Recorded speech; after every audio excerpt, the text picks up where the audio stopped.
Hi, I'm WTOP film critic Jason Fraley, and for the entire month of August, we're breaking down the best movies in every single genre, including today's topic, the greatest comedies of all time.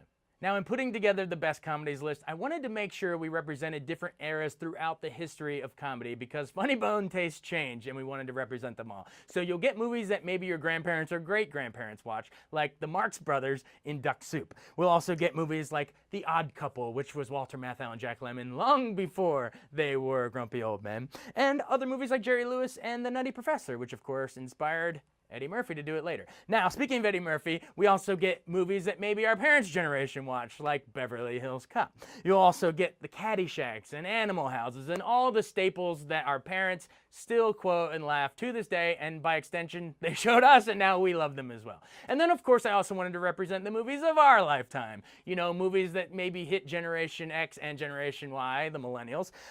So you get movies like The Hangover. We get Bridesmaids.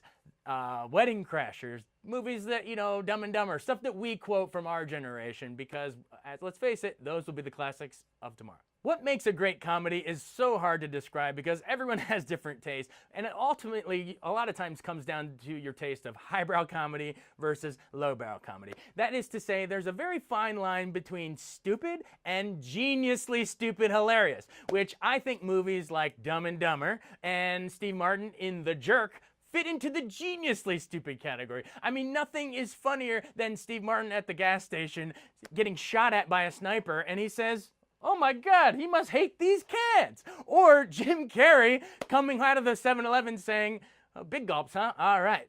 Well, see you later." You might think that's stupid. I think it's hilarious, and I'm crying laughing every time he says, "We got no food, we got no jobs, our pets' heads are falling off." Come on.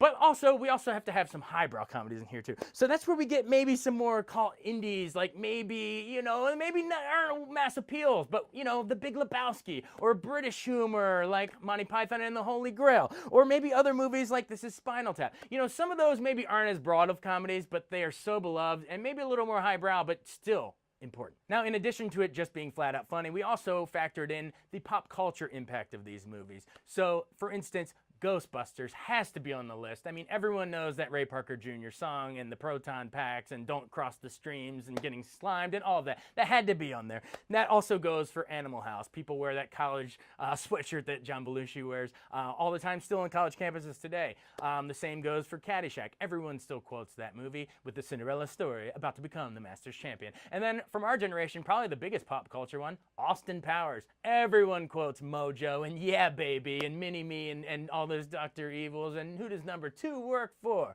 You know, of all the millions of movies, the pop culture ones rose to the top. Speaking of Austin Powers, spoof comedies had a huge showing on this list. Of course, Austin Powers spoofs James Bond movies with Odd Job being Random Task. Who throws a shoe, honestly? We also get Airplane, which spoofs everything from Here to Eternity to Saturday Night Fever, and with great Leslie Nielsen lines like, "I am serious, and don't call me Shirley." Of course, when you're talking spoof comedies, you have to mention The Naked Gun. But most of all, I think most represented in the spoof category, we get the Mel Brooks movies. Young Frankenstein is absolutely hilarious as Gene Wilder puts on the wrist with the monster, Peter Boyle. And then, of course, to me, Blazing Saddles, the ultimate Western send-up that still has me crying every time I watch it. Naming the funniest movie of all time is like naming your favorite kid. And I don't even have any kids, but it's still hard. But for me, Mel Brooks' Blazing Saddles is the funniest movie of all time. Mel Brooks said as much when he came and presented it at the Kennedy Center a few years ago, and I agree. I mean, there's just so much classic stuff in here that, honestly, I don't think you could get away with in today's day and age, with Mel Brooks and Richard Pryor co-writing the screenplay and really going all out, tackling, let's say, social commentary subjects on race in the Western era that I don't think you could really talk about nowadays. But there's just so many great moments with Harvey Korman giving his big speech and then saying, you know, I probably risk a certain Oscar nomination for doing this. So there's great self-reflexive postmodern moments. But then you get Slim Pickens talking about, you know, here we go, riding into town, a wompin' and a wompin', every living thing that moves. And then what else do we have? Madeline Kahn.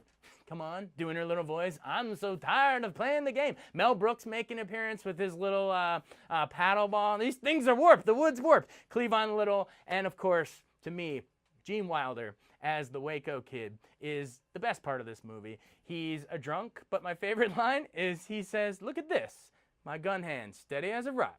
And he said, "Yeah, but I shoot with this hand." It's so many good lines. I love Blazing Saddles. To me, it'll never be topped. Funniest movie of all time. See the full top 25 list of comedies on WTOP.com's entertainment page, and tune in tomorrow as we break down the greatest coming-of-age movies of all time.